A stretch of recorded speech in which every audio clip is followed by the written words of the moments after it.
Hi everyone, this is my assignment on the hands-on assignment Jing screencast presentation.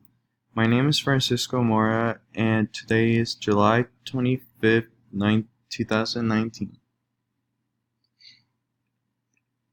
What is the definition of filter bubble? According to the article Bubble Trouble by Henry Farrell, it is a personalized micro-universe of information throughout any media platform that emphasizes what we want to hear and spark our interest and filter out what we don't.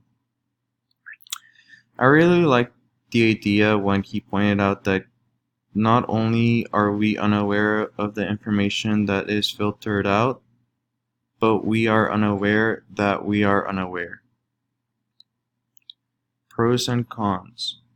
Like everything, there are pros and cons when it comes to using these platforms.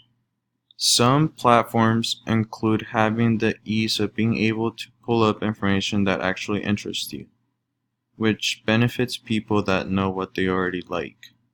But at the same time, some cons are that these social media platforms are tracking your information and using algorithms to categorize information you aren't able to get,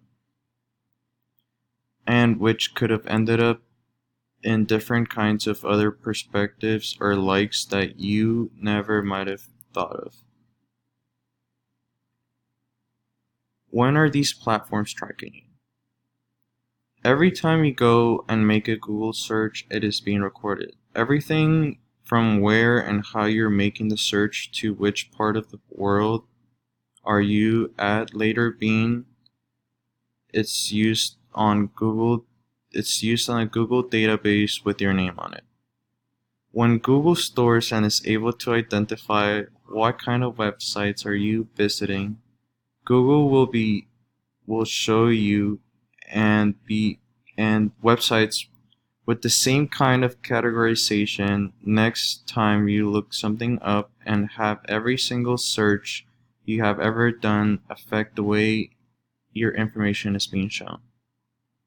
Thank you, everyone.